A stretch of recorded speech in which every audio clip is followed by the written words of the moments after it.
कम से कम बदन का भीगा वस्त्र बदल के सूखा वस्त्र धारण कर लेना चाहिए। लेकिन भगवान भूखे हैं, अब इतना फुर्सत कहाँ है वस्त्र बदलने का।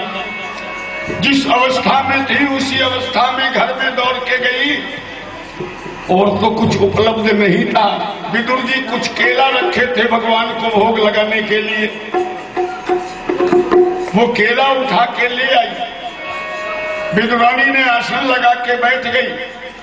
बड़े प्यार से केले को छीलती तो जरूर है, लेकिन ऐसा भावना में मस्त, ऐसी प्यार में बही हुई भगवान आगे बैठे हैं। प्रभु का दर्शन प्राप्त हो रहा है, प्रभु को भोजन करा रही हूँ। अब ऐसी मस्ती में झूम गई कि केले को छील के गूदे को जमीन में गिरा रही है और छिलका बढ़ा रही है भगवान कृष्ण को। बोलिए भक्तवत्सल भगवान की। अब तो दिए जा रही है और प्रभु खा रहे हैं और प्रभु साथ ही साथ गुण गा रहे हैं, बड़े गुणगान कर रहे हैं प्रभु। ऐसा व्यंजन का तो स्वामी जीवन में कभी नहीं मिला है। एक दो करते चार छिलका तक भगवान कृष्ण को छिला दिया था विदुरानी ने। तब तक विदुर जी का हाथ का जो माला था दाना पूर्ण हुआ। ध्यान से उठे तो नजर पड़ा कि ये तो भगवान को केला के बदले छिलका खिला के परेशान कर रखी है। आगे बढ़ के केला अपने अर्धांगिनी के हाथ से छीन लेते हैं। पहले अपने आप को तो संभालो, शरीर का तो होश करो। कम से कम ये भीगा वस्त्र बदल के सूखा वस्त्र को धारण कर लेना चाहिए तुम्हें। और प्रभु को छिलका खिला खिला के परेशान कर रही है। तो केला लेके अपने हाथ से विदुर जी छीलते हैं और नियमतः छिलका को जमीन में गिराया और गूदा बढ़ाया भगवान कृष्ण को। तो भगवान एक बार दांत से काटे तो गूदे को जरूर, दांत से काटा अवश्य, लेकिन तुरंत उसे उगल दिया जमीन में, खाए नहीं। विदुर से पूछा क्या हुआ प्रभु? कहा विदुर तूने मेरे मुख का बना बनाया स्वादे बिगाड़ दिया। अगर थोड़ी देर और तू इसी तरह ध्यान में बैठे रह जाते तो बचा खुचा जो छिलका था वो भी मेरे उदर के अंदर पहुंच गया होता। कैसे वर्णन करूं मैं कि आज जो मुझे इस छिलके में स्वाद मिला है, कभी रुक्मिणी के 56 प्रकार के व्यंजन में भी वो स्वाद प्राप्त नहीं हुआ था हमें। ऐसे भक्तवत्सल भगवान है। इसीलिए भक्त ने कहा है कि तू ही गरीब के हो मान बढ़ाने वाले, तू ही गरीब के हो मान बढ़ाने वाले, विदुर के घर में साग भोग लगाने वाले, विदुर के घर में साग भोग लगाने वाले, तुम्हारे नाम का मैं फेरता हूँ नितमाला, तुम्हारे नाम का मैं फेरता हूँ नितमाला, तुम्हारे नाम का मैं फेरता हूँ नितमाला, तुम्हारे नाम का मैं फेरता हूँ नितमाला। अभी तो लोग तरस आके मोहे नंदलाला, अभी तो लोग तरस आके मोहे नंदलाला, अभी तो लोग शरण अपना लगा दीजिए, शरण अपना लगा दीजिए, शरण अपना लगा दीजिए, शरण अपना लगा दीजिए, अपना बना दीजिए, अपना बना दीजिए, अपना बना दीजिए, अपना बना दीजिए।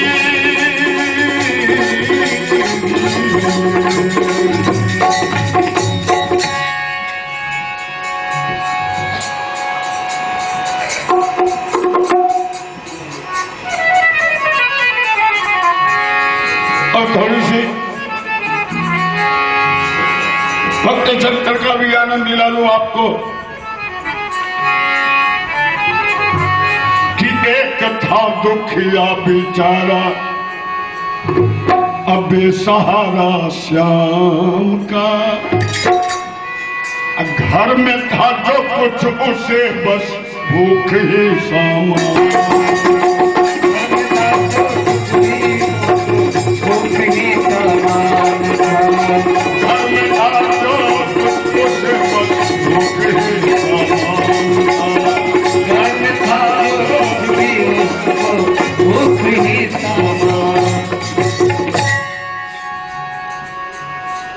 एक मजदूर की कहानी है। मजदूरी करके जीवन यापन करने वाले दो दंपत्ति जीवन व्यतीत करने वाले दोनों प्राणी भगवान के अनन्य भक्त हैं। एक दिन इसी तरह सत्संग में बैठे वक्ता से कथा सुनते जा रहे थे कि अचानक वक्ता ने कहना आरंभ किया कि थोड़ा सा वो कर्महीन है जिसके घर संतान नहीं। अब वो पूरा बदकिस्मत समझो याद जिसे भगवान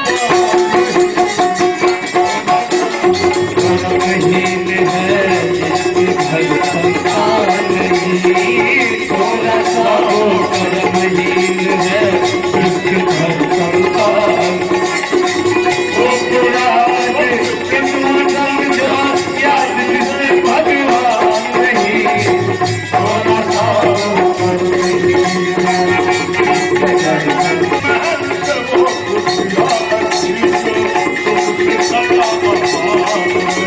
महल सुबह कुटिया अच्छी जो सुख से सदा आबाद रही। बंदा वो क्या बंदा है जिसे बंदे की पहचान नहीं। बंदा वो क्या बंदा है जिसे बंदे की पहचान नहीं।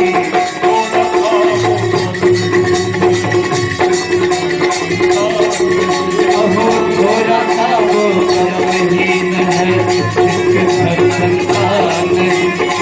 वो पूरा बदकिस्मत समझो याद जिसे भगवान नहीं। थोड़ा सा वो कर्महीन है थोड़ा सा वो थोड़ा सा वो कर्महीन है।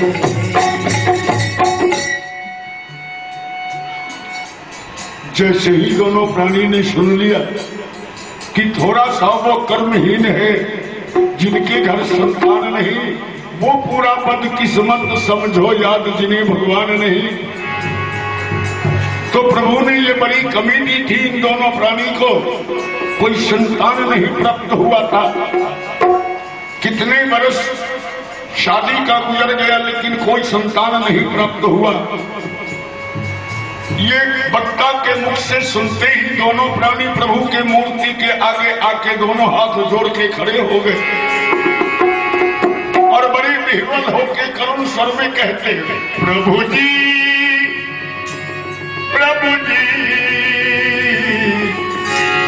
दे दो एक संतान। दे दो एक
तो कहा गया है कि सब कूकिए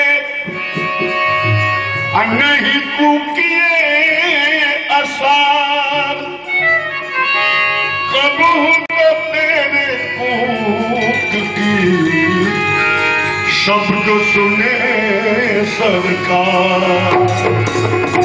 ऐसा दयालु दरबार है प्रभु का कि 2 बार 4 बार बार बार अगर आवाज लगाना आरंभ करे तो भगत जब दीन होकर आंख से आंसू बहाता है, भला भगवान को निज लोक में कब चैन आता है। सुन लिया मालिक ने, कर दी कृपा इन मजदूर के ऊपर।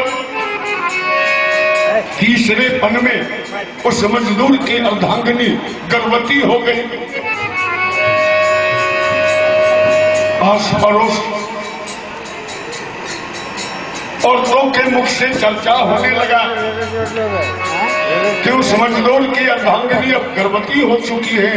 प्रभु ने बड़ी कृपा कर दी, अवश्य कोई न कोई संतान प्राप्त हो जाएगा इसे। बड़े ही आनंद से प्रभु का नाम जपना और समय का प्रतीक्षा करना शुरू कर दिया। लेकिन मालिक ऐसी कुदृष्टि कर दी कि उस मजदूरनी को गर्भवती हुए 6 महीना गुजरा, अनायास वो मजदूर स्वर्ग सिधार गया, छोड़ दिया इस संसार को।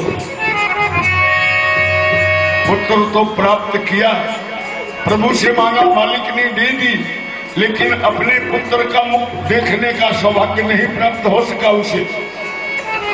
भिखारनी के ऊपर तो विपत्ति का पहाड़ टूट पड़ा, बड़ी दुखी होने लगी।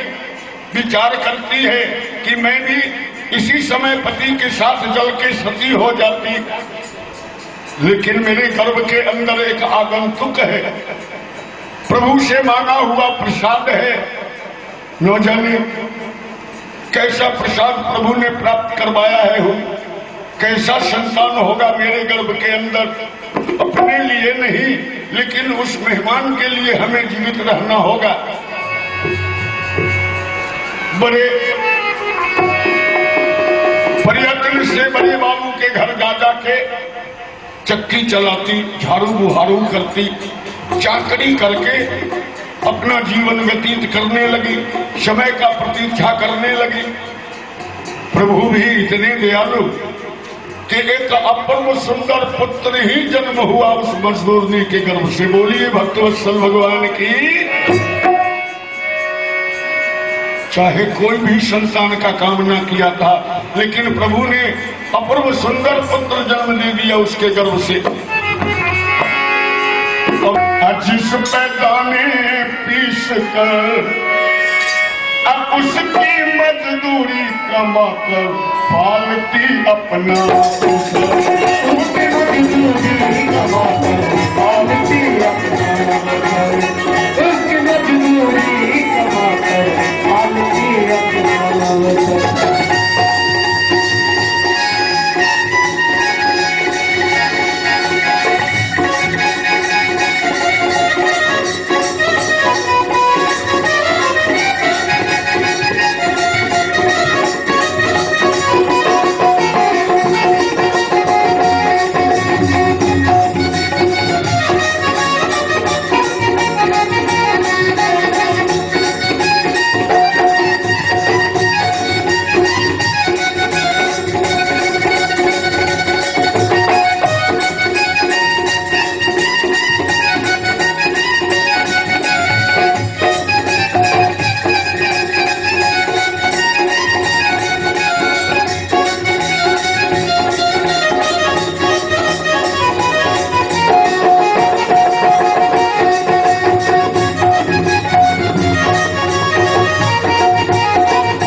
मदद थी जिस पे दाने पीस कर उसकी मजदूरी कमाकर पालती अपना फिसल। बड़े लाड़ प्यार से अपने बच्चे का लालन पालन करते। गोपाल नाम रखा गया इस बच्चे का, क्योंकि भगवान कृष्ण के अनन्य भक्त थे ये।